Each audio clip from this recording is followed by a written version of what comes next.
Olá pessoal, eu sou a professora Marcelina, vocês já me conhecem, professora de Ciências Humanas e suas Tecnologias. Lembrando que essas ciências nós estamos falando, estudando, entendendo e costurando os assuntos sobre História, Geografia, Filosofia e Sociologia.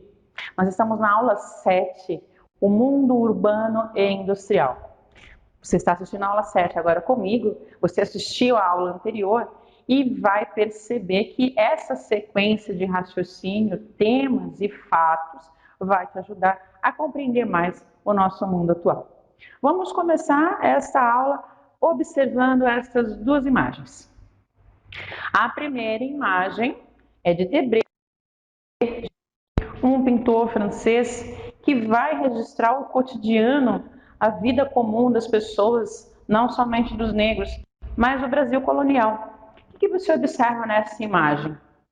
Ali ao lado nós temos uma linha de produção de calçados. As duas imagens. Uma, nós vamos analisar todo um contexto que se refere ao espaço físico, aos trabalhadores, às ferramentas, a forma de produção. Na primeira imagem de Debré, é uma oficina, tá? Uma sapataria, tá? Fabrica-se manualmente os calçados. Nós temos ali o artesão, né? Ele está com uma palmatória na mão, aparentemente, né? Vamos analisar assim, castigando o seu escravo.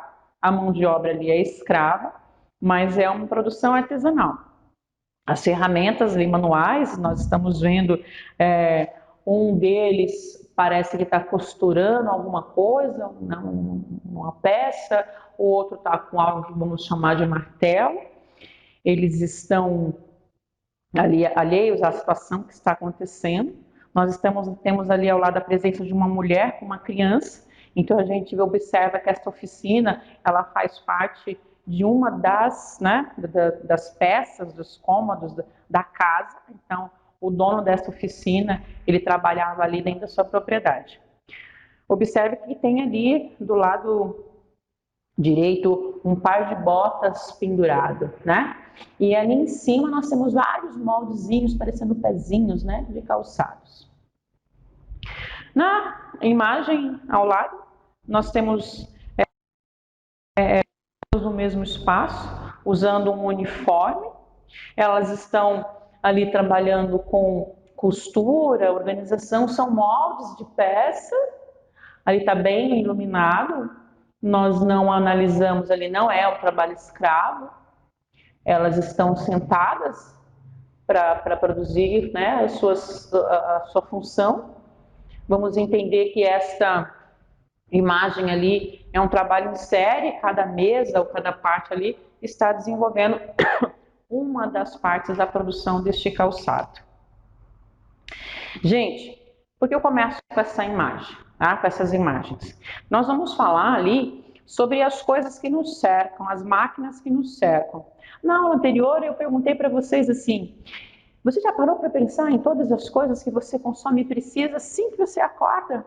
Agora eu vou perguntar para você, você já observou todas as máquinas que te cercam em todos os lugares? Na sua casa, ali ao redor, ali você está de uma máquina, né? Então na sua casa, os eletrodomésticos e os eletrônicos, os eletroeletrônicos, do mais simples ao mais sofisticado, por mais que você fale assim, não tem tanta sofisticação, mas você tem sim, o nosso chuveiro elétrico, nossa televisão, os aparelhos que estamos substituindo outros aparelhos, mas ainda citando o que é conhecido, o rádio, o computador, os celulares, o fogão, a geladeira, micro-ondas, máquina de lavar, liquidificador, a batedeira, a cafeteira, a torradeira, enfim, olha quanto eira, né? Você sai de casa, você tem o quê? Você tem no trânsito o semáforo, a catraca digital, automática ali do transporte público, do metrô, do trem. Você tem dentro dos carros, né? Dentro do próprio carro uma máquina e dentro dele tem outras coisas, né? O ar-condicionado, o rádio, o relógio. Na rua, Poxa vida, para onde você olha, você vê que tem a presença de máquinas. E no seu trabalho? Agora, voltando para nós, né? E por trás de tudo que você consome, você já parou para pensar por trás disso? Gente, é muita coisa. São muitas máquinas.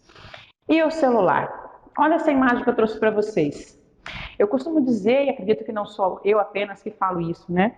Nós temos ali duas imagens. Uma imagem agarrada segurando um celular e a outra ali uma diversidade de modelos. O que eu quero dizer com isso? Nós nos tornamos dependentes e escravos do celular.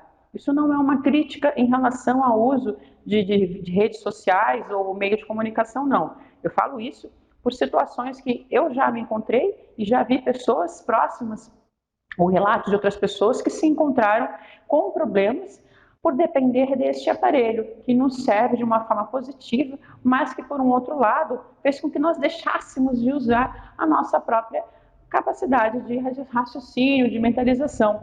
Por exemplo, como é que funciona? Como é que você faz se a bateria do teu celular acaba, ele desliga e você não tem como recarregá-lo imediatamente? Você fica sem contatos, você fica sem comunicação, você, porventura, se tem necessidade de usar esse aparelho para o seu trabalho, você praticamente para. E quantos telefones hoje nós temos guardados na memória? Eu tenho o meu.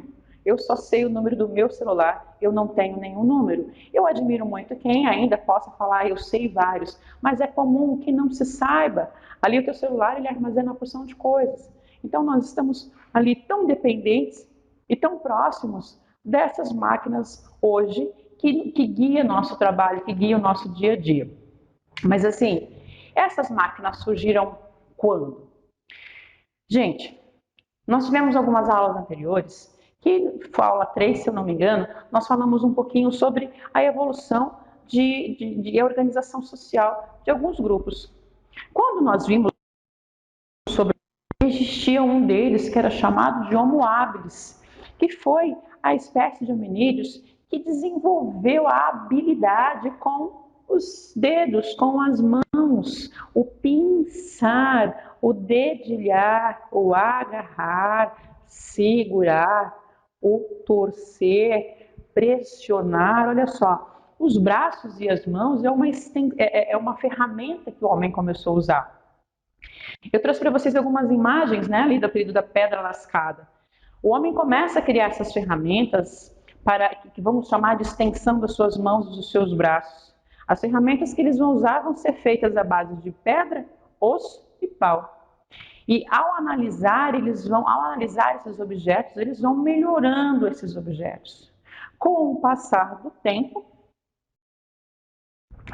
de máquinas rudimentares, que são as máquinas que é utilizado, né, que elas funcionam com a atuação do homem, as máquinas mecânicas. Essas máquinas precisam do movimento e da atuação do homem para que elas funcionem. Ali tem um tear mecânico, né, que é preciso que o homem participe dela para que ela possa funcionar.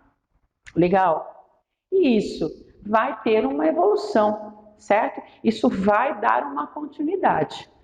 Veja bem, ali quando nós vimos a imagem de Debré falando sobre a oficina lá do sapateiro, o homem, ele vai desenvolver as suas ferramentas, tá? Ele vai até sofisticar algumas delas. Vamos continuar usando o modelo do sapato como uma forma de exemplificar. A oficina do sapateiro, normalmente, ela funcionava ali no puxadinho, do lado, num espaço lá da própria casa dele. Ali, ele era dono de todo o processo. Primeiro que ele tinha o tempo dele, tá? O dia e o horário que ele iria trabalhar, a matéria-prima que ele iria comprar para a produção do calçado. A pessoa consumiria e compraria direto dele, fazendo o pedido do calçado. Ele iria cortar o couro de acordo com o modelo e o tamanho, ele iria trabalhar aquele couro, ele iria costurar o couro, ele iria fazer todo o processo, né, da costura, do acabamento, do lustre, de embalar aquilo, entregar para o seu consumidor e receber aquele dinheiro. Então, tudo era dele. E ali, esse processo, ele vai modificar com o passar do tempo. tá? Esse é o processo que nós chamamos de processo artesanal, feito individualmente, né, por essa pessoa, e ele é dono de todo o processo, conhece todo o processo e todos os recursos pertencem a ele. E isso vai durar até o final do século XIX. Coloquei ali uma imagem de uma sapataria, né, uma oficina, como é que ela funciona. Você vê que esse homem está sozinho nesta imagem, né, não significa que supostamente ele trabalha ali sozinho, ele pode ter um ajudante, pode ter mais uma pessoa, mas ali é ele. E se ele tiver de trabalhar sozinho no espaço, ele vai conhecer todo o processo do início ao fim. Não significa que quando surgiu, né, isso lá no século XII, XIII, XIV, até o final do século XVI, não significava que o artesão ele podia fazer como ele queria, vender como ele queria, do jeito que ele queria. Existiam as corporações de ofício, tá? Olha só, o nome é sugestivo. Trata de uma associação que reunia trabalhadores de acordo com a atividade, por exemplo, a Associação de Ofícios Sapateiros, dos tecelãos, assim por diante. O aprendiz e o artesão recebia salário, tinha horário, tinha tudo regulamentadinho. Sempre houveram as corporações de ofício? Não, elas vão surgir com o aumento das atividades e da produção. Ah, como assim produção? Número de artesãos, aprendizes e as oficinas que vão surgir. Houve uma necessidade de regulamentar e organizar tudo isso, não era baderna, não era bagunça. Bom, mas o que vai acontecer? Gente, vai, né, acontecer uma reviravolta nesse processo, onde o dono da oficina, o artesão, ele vai deixar de ser dono daquilo tudo. Imagine uma outra situação. Alguém, né, visionário, vai ter um espaço e nesse espaço ele vai colocar que ele vai criar uma única oficina, ele vai oferecer matéria-prima, ele vai oferecer as ferramentas, ele vai oferecer tudo que era necessário para que se produza e vai pagar um salário. Poxa, mas as pessoas aceitavam? Não era todo mundo que podia ter a própria oficina. Vamos supor que você ia trabalhar numa oficina, você era aprendiz, não significa que assim que você aprendeu a função, você poderia simplesmente abrir sua própria oficina com tudo que você precisava ali dentro. Então, muitas pessoas acabaram indo para essa única oficina. E aí a grande questão que vai acontecer ali é que este comerciante, né, que vai organizar esse espaço, ele vai ter o controle de tudo. Ele quem vai comprar a matéria-prima, ele que vai ser o dono, né, das ferramentas, do espaço, ele quem vai vender o produto, é ele que vai ter todo o domínio de toda a situação ali, ele vai ter o controle daquilo. Nascem assim as fábricas, nasce ali o sistema fabril, a divisão de tarefas. Antes, eu tinha um artesão que fazia todo o processo. Comprava o couro, cortava, moldava, costurava e fazia o acabamento e vendia. O artesão, vamos chamá-lo de artesão por enquanto, que ele só vai ser especialista, vai se especializar em cortar o couro, o outro em costurar, em outro fazer acabamento, em outro colar, em outro embalar, em outro lustrar. Então esse sistema fabril, ele vai dividir as tarefas, ele vai ser mais barato e mais rápido. Poxa, professor, mas por que mais barato? Isso vai se aperfeiçoar para que haja uma perca zero de matéria-prima, certo? E ele tem que ser mais rápido. Essa perca zero de matéria-prima, poxa, o custo do produto ele vai diminuir muito e começa-se a produzir em um número maior. O artesão deixa de ser dono de alguma coisa, ele passa a ser dono de nada. Assista esse vídeo, um trecho do filme de Tempos Modernos, Charlie Chaplin, vocês vão gostar bastante. Depois eu aconselho, é um filme muito bom, apesar de ser um filme preto e branco, mudo, não precisa de palavras para aprender e compreender todo o sistema. E é uma excelente comédia.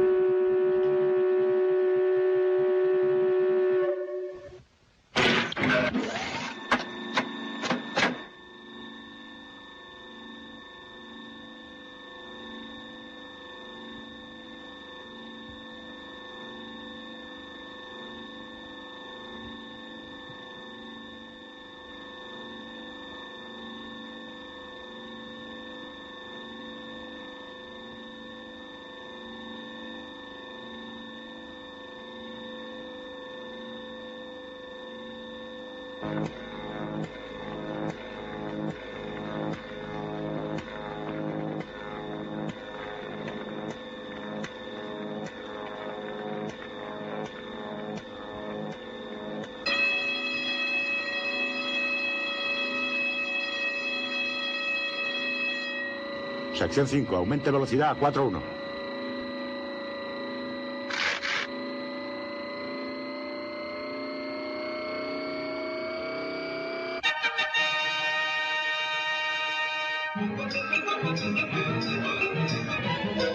Atención, capataz. Acuda al Banco 5. Compruebe el ritmo de producción. La cadena va con retraso, Banco 5. Atención, capataz.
Mac, sección 5, aumente velocidad a 4-7.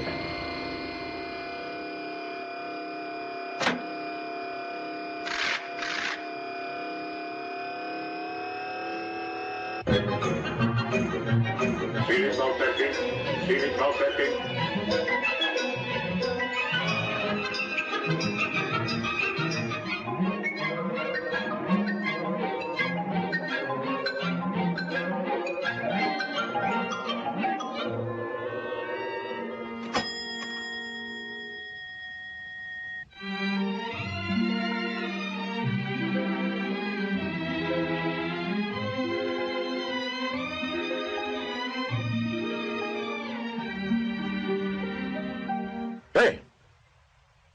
No pierdas tiempo. Vuelve al trabajo.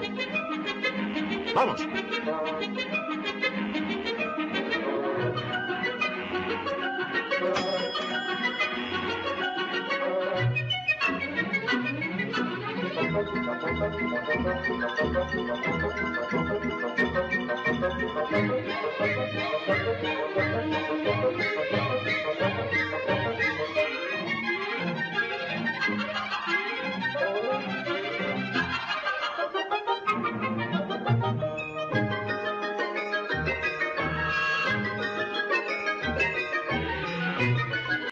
Bom, gente, o que nós vimos aqui, né?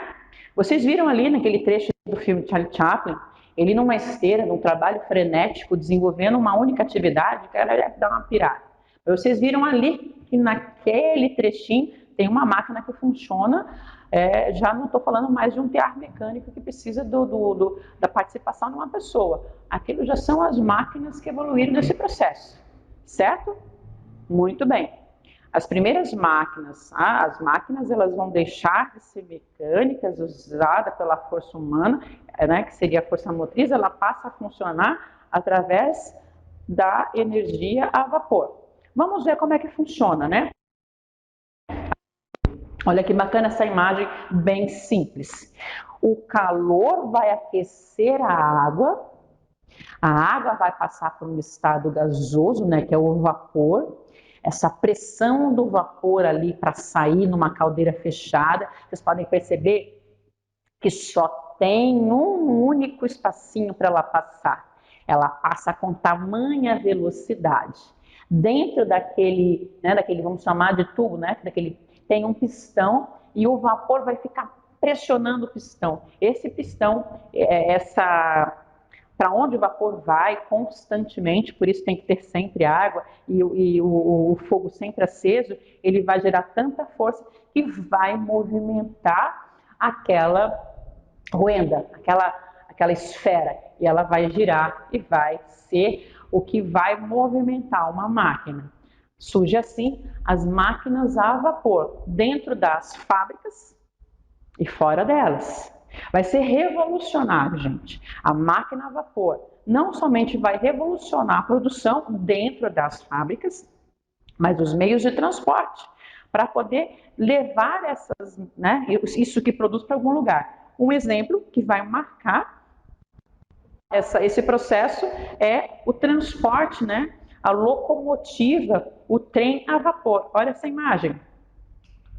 Muito interessante. Nós estamos falando aqui, então, isso mesmo, a revolução industrial. Por que a gente chama de revolução? Gente, revolução porque vai transformar vários aspectos da vida das pessoas. Gente, eu falei para vocês que havia o artesão, passa a existir o operário. Por que operário? É ele quem opera a máquina, é ele quem está lá diante da máquina para que ela funcione dentro de uma fábrica. Já muda lá o sistema de trabalho, a forma de trabalhar. Revolução Industrial, o berço da Revolução Industrial é a Inglaterra. E por que acontece na Inglaterra? A Inglaterra tinha recursos próprios, ela tinha as jazidas de carvão, ela tinha matéria-prima que vinha das suas colônias, ela tinha mão de obra, ela tinha dinheiro para investir, recursos para investir, e tinha uma estrutura pioneira para poder investir nisso daí. A primeira máquina é o tear mecânico, tecido, seguido de várias outras máquinas. E o que vamos falar? O processo que vai mudar? Artesanato para a manufatura e produção industrial. O trabalho individual, o uso das ferramentas manuais, a divisão do trabalho e depois as ferramentas mecânicas. Essa transformação, gente, as primeiras máquinas, elas vão funcionar de um trio. Primeiro, acreditem que as primeiras máquinas eram feitas a madeira?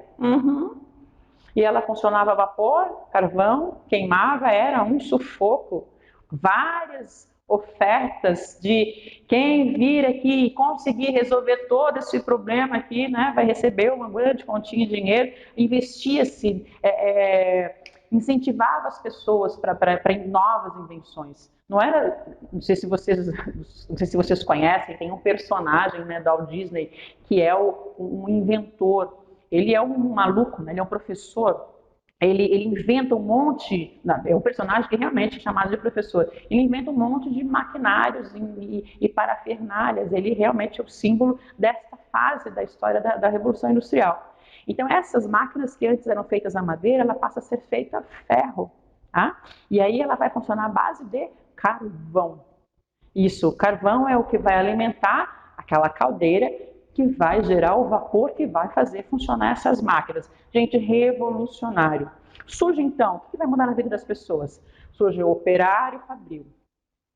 Os comerciantes, os donos das fábricas e dos bancos, eles passam a ocupar o espaço político e econômico que antes a antiga nobreza, que era muito importante na sociedade, ocupava. Agora são essas pessoas. Todo esse processo vai gerar um êxodo. Aos poucos vão morar na cidade em busca de melhores condições de vida. Mas por quê? Eles ficam desempregados? Gente, existe um processo que nós vamos chamar de cercamento, que era o seguinte: na zona rural, cultivava-se lá os seus produtos rurais, os agrícolas, etc. Esses pequenos proprietários, eles, donos de terra, e os grandes também, eles vão ser incentivados a criar carneiros, produtores de lã animal. Por quê? As primeiras fábricas inglesas produziriam tecido e a matéria-prima também era de origem animal. Então você imagina que o custo para terem essas terras, e a criação de animais era muito mais baixo, porque eu só tinha um manejo desses animais. E eu não precisava de um número muito grande de trabalhadores. Então, muita gente vai perder o emprego.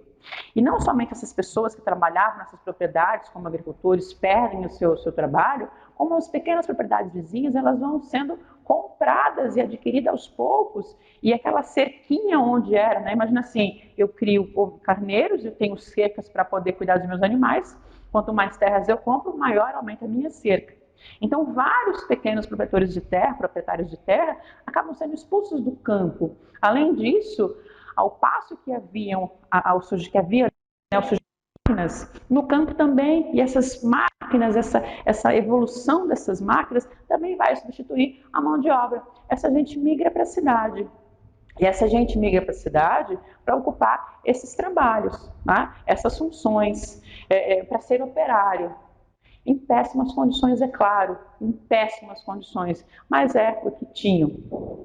Então essas cidades elas vão crescer sem planejamento, sem infraestrutura, sem saneamento básico, sem meio de transporte, sem higiene, sem educação, gerando doenças e epidemias. Gente, não foi fácil. Quando a gente pensa em Inglaterra, ela não sempre foi assim como ela é, que nós vemos, né, tão linda. Não. Ali passou por um processo terrível, terrível. E quem seria o grande controlador desse processo? O relógio, ele passa a ser um símbolo também desta mudança nas fábricas. É o relógio na vida das pessoas, até hoje, né? Na vida das pessoas, o relógio, as fábricas funcionavam lá no relógio. Apitava, era hora de entrar. Depois outro sinal, horário do almoço. Depois sinal, horário da saída. Os horários de trabalho não era essa coisa regulamentada, 8 horas de trabalho com descanso remunerado, 1 hora de almoço, intervalos de 15 minutos. Não existia, as pessoas comiam em pé na frente das suas máquinas. E quem eram essas pessoas? Homens, mulheres e crianças. Não existia nenhum tipo de regulamentação. Coisa, essas pessoas, né, esses trabalhadores, eles poderiam ser castigados, eles poderiam ser surrados pelos seus patrões. As crianças que eu falo, não é crianças de 12 anos, não. Estou falando de crianças de 5, 6 anos, trabalhavam nas máquinas também, sofriam uma série de acidentes. Imagina, se eu estou falando de máquinas a vapor e caldeiras, o que você possa imaginar? E se eu estou falando de máquinas que funcionavam à base de carvão, a queima daquele carvão, aquela fuligem toda, numa tecelagem, poxa vida, não foi fácil a vida dessas pessoas. Bom, gente, além desse processo todo de transformação, as novas máquinas, há ainda uma segunda revolução industrial. Muitas coisas surgiram, muitas coisas foram inventadas. No finalzinho dessa aula, nós vamos ver uma tabela dessas invenções. Eu falei para vocês da locomotiva. Gente, vocês já viram um trem, vocês já viram um meio de transporte, esse ferroviário, e quando ele está chegando ali na estação, ele vem com uma velocidade, ele provoca um certo impacto. As locomotivas, elas eram gigantescas, elas faziam um barulho incrível, elas afetavam uma coisa inacreditável. Então você imagina as pessoas que estavam ali esperando e aquela, né, soltava uma fumaça, uma fuligem, não era tão simples assim. E aí, nesse processo das transformações, das invenções, das descobertas, houve uma delas que vai impactar a vida das pessoas de uma forma incrível. A locomotiva é algo palpável, né? Palpável, concreta, física, audível, visual, usando ferro, pesado, algo existencial, certo? Nesta época surge o cinema. Quem vai criar esse processo de captar a imagem e reproduzir em algum lugar com movimento, olha o que você está fazendo ali, foi Lumière, os irmãos. Foi incrível. Eles vão gravar, eu expus ali uma imagem, né? Eles vão gravar um vídeo, né? E vai ser um filme que vai ser lançado nos cinemas, gente, no formato do período que nós estamos estudando, tá certo? Lá, o século XVIII, século XIX. A chegada do trem à estação. Então, você se reporte para aquela época, As pessoas não tinham acesso a nada disso, elas não tinham experiência alguma a respeito disso, elas estão sentadas numa cadeira, numa sala escura e uma tela gigante. Quando elas veem chegando na estação, no tamanho que é reproduzido na tela, com o som que é reproduzido, o impacto emocional que elas têm de que aquilo que viria sobre elas, com aquela velocidade, aquele tamanho, ia destroçar tudo. Gente, isso nós chamamos de trazer a magia para a vida das pessoas. Dali para frente, ninguém mais segurou o homem nessas invenções incríveis. Como eu falei para vocês, a segunda fase da Revolução Industrial. Continuava-se, tá? Esses donos de fábricas, donos de instituições financeiras, os grandes comerciantes, eles continuavam investindo para que as coisas melhorassem. Gente, quando cria-se a máquina a vapor, ela já não é criada daquele formato lindo que sai da fábrica da melhor forma, não. Ela é criada e ela é experimentada e ela é modificada, ela funciona com dificuldade, ela era pesada, ela era morosa, era bem complicada. E aquilo ia se adaptando, aquilo ia se melhorando.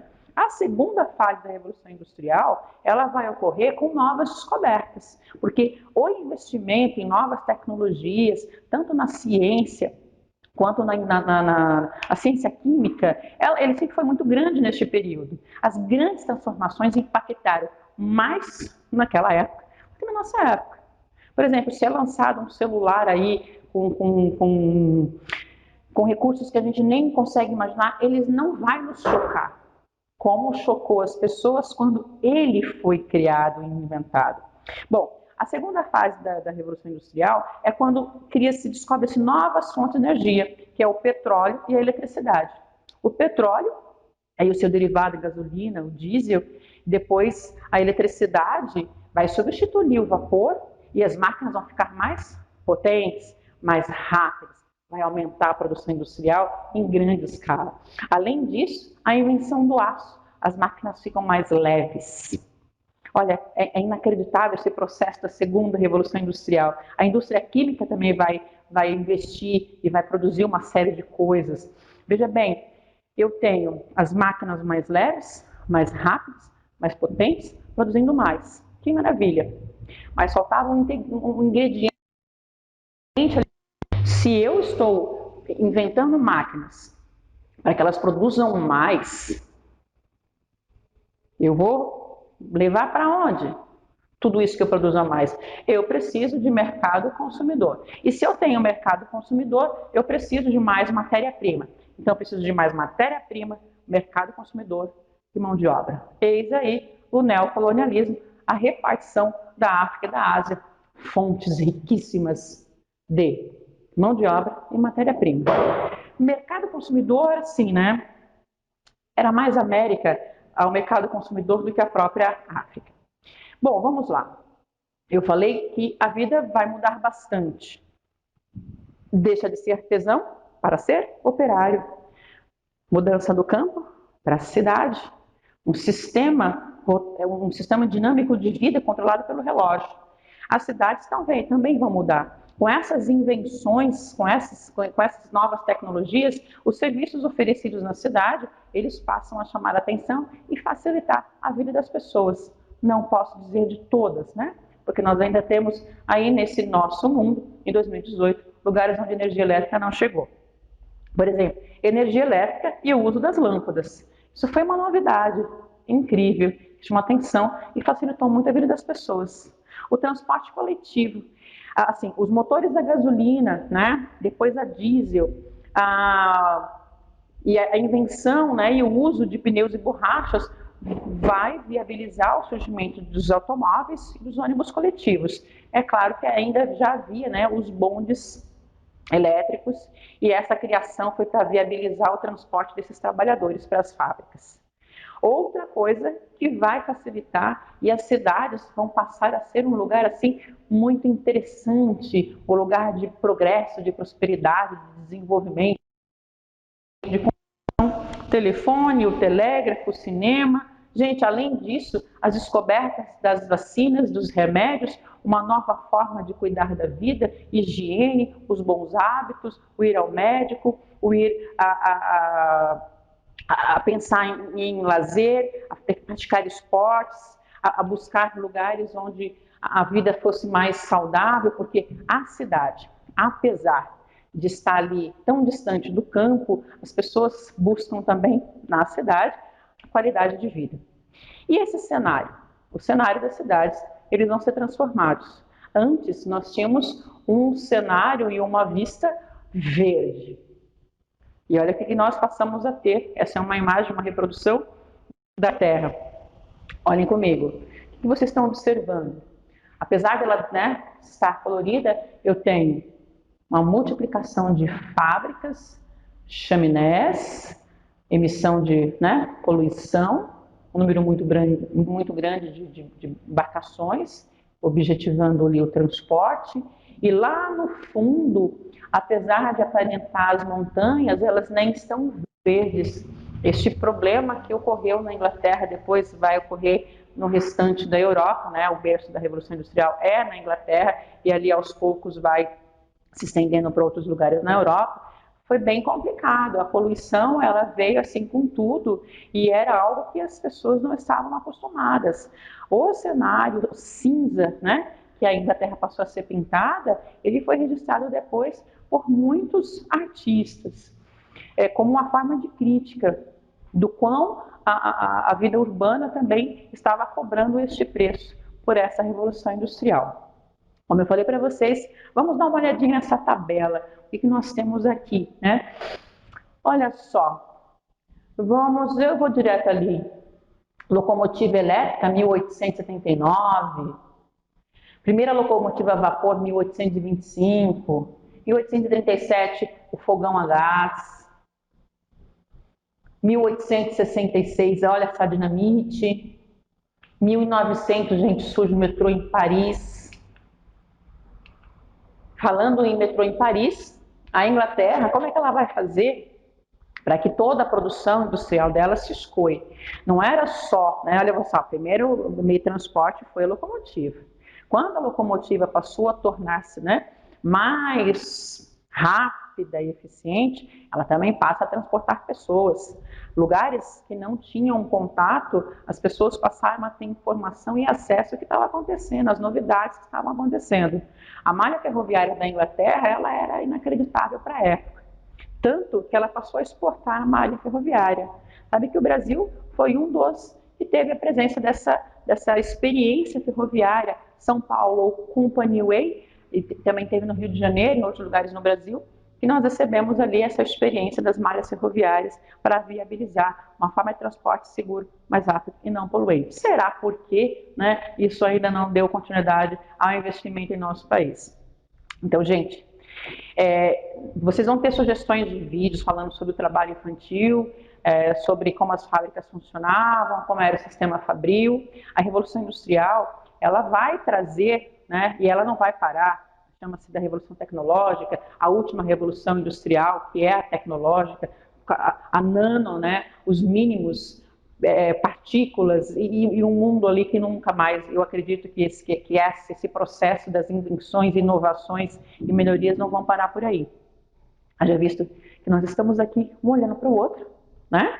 Você aí buscando conhecimento, se preparando para a prova do ensejo, e eu aqui à sua disposição para te auxiliar nesse processo, usando a tecnologia, usando uma série de coisas que eu, em algum momento da minha vida, não poderia imaginar que teria. E isso nasce ali, nessa parte da história que nós estudamos, que vai transformar, que vai impactar a vida das pessoas do planeta. Mas lembrando e costurando isso com a aula anterior, o impacto que isso provoca no meio ambiente. É preciso pensar esse processo das novas invenções no campo da medicina. É incrível, é bem-vindo a busca de cura de doenças, melhoria da vida de pessoas que perdem partes do corpo, reconstrução de uma série de situações que as pessoas perderam em acidentes, que voltam a falar. É realmente admirável, mas é preciso pensar, né, numa série de outras questões. Gente, nós vamos parar por aqui. Como eu falei para vocês, umas sugestões de vídeos, algumas atividades, façam, estudam, revejam a aula, tire suas dúvidas. Se quiser alguma pergunta para fazer para mim, você tem esse espaço aí para que você possa perguntar e aguarde minha resposta. Um abraço e até a próxima.